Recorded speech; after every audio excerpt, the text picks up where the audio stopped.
राधे राधे। बंधुओं, हम सभी भगवान को प्राप्त करना चाहते हैं। सभी भगवान को देखना चाहते हैं, दर्शन करना चाहते हैं। यद्यपि हम मंदिर में आते हैं, प्रभु का दर्शन करते हैं और वहाँ भगवान होते भी हैं, तो दर्शन करके हमें आनंद आता है। लेकिन यदि वास्तव में हमको एक ऐसे हमारे सामने भगवान प्रकट हों, तो उसके लिए हमें क्या करना चाहिए? कई लोग प्रायः पूछते हैं कि जल्दी से जल्दी भगवान कैसे मिले, क्योंकि ये कलयुग का समय है ना। यहां किसी के पास समय नहीं है। ये ऐसा समय है कि इसमें किसी के पास समय ही नहीं है। ज्यादा प्रयास लोग करना नहीं चाहते हैं। बस ये है कि जल्दी से जल्दी हमें भगवान मिल जाए, प्राप्त हो जाए, कुछ करना ना पड़े ज्यादा। तो कैसे मिलेंगे? एक व्यक्ति संत के पास गया, अपने गुरुजी के पास गया और जाके गुरुजी से कहा, बोले गुरुदेव आप मुझे ये बताइए कि भगवान कैसे मिलेंगे। और देखिए समय नहीं है ज़्यादा मेरे पास में, जल्दी से जल्दी कैसे भगवान मिले, आप कोई ऐसा उपाय बताएं।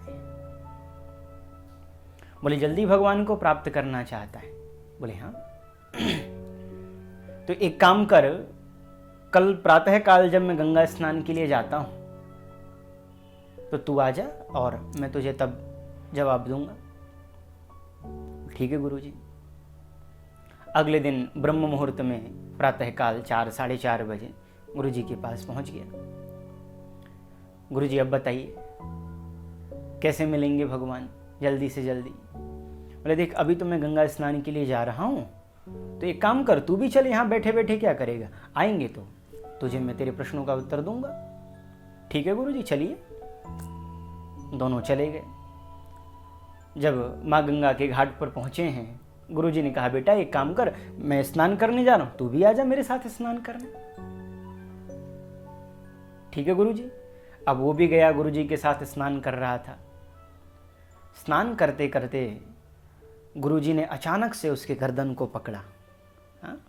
उसके गर्दन को पकड़ा और माँ गंगा के लहरों में उसको दबा दिया।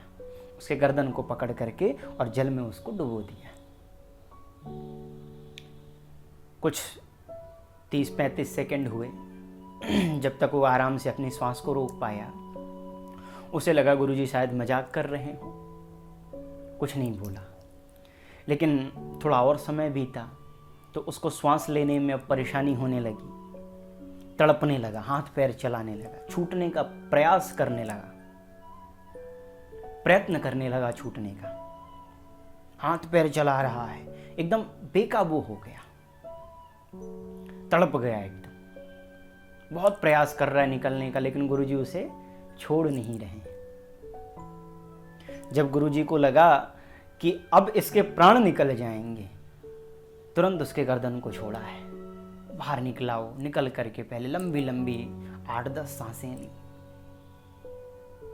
श्वास लेकर के गुरुजी पर क्रोध करने लगा। बोले गुरुजी मैं तो आपके पास ज्ञान प्राप्त करने के लिए आया था और आप तो मुझे मारने पर तुले हो, ऐसा कोई करता है भला?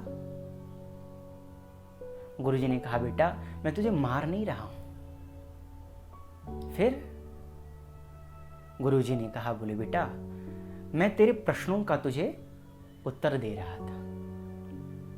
ऐसे कोई प्रश्न का उत्तर देता है? बोले हाँ, तेरे प्रश्न का उत्तर यही है। श्रीमद् भागवत महापुराण में बड़ा सुंदर वर्णन आया है कि अकामः सर्व कामो वा मोक्ष काम उदारधि तीव्रेण भक्ति योगेन यजेत पुरुषम परम। जो कोई तीव्र भक्ति योग से भगवान को भजता है उसे भगवान जल्दी प्राप्त हो जाते हैं। तो तीव्र भक्ति योग क्या है? बोले यही तीव्र भक्ति योग है। बोले मैं कुछ समझा नहीं। एक बात बता, तू जब जल में था तो तेरे मन में क्या चल रहा था? बोले गुरुजी मेरे मन में यही चल रहा था कि आप कब मुझे छोड़ेंगे और कब मैं बाहर निकलूंगा और निकल करके श्वास लूंगा, तड़प रहा था मैं। बोले जब एक एक श्वास के लिए मैं तड़प रहा था, अंदर लग रहा था अब मैं नहीं बचूंगा। तो गुरुजी ने कहा, बोले बेटा तू अगर भगवान को प्राप्त करना चाहता है, सच्चे हृदय से अगर प्राप्त करना चाहता है, तो जल से बाहर निकलने के लिए जो तेरे अंदर तड़प जगी थी, जो भूख जगी थी, जो प्यास जगी थी, वही तड़प तू अपने हृदय में भगवान से मिलने के लिए जागृत कर ले। जिस दिन तेरे हृदय में वो तड़प जागृत हो जाएगी, भगवान उसे क्षण तेरे सामने प्रकट हो जाएंगे। श्री ठाकुर जी तेरे सामने उसे क्षण आ जाएंगे। कहने का भाव है बंधुओं, अगर भगवान को प्राप्त करना चाहते हैं, जल्दी प्राप्त करना चाहते हैं, तो क्या करना पड़ेगा?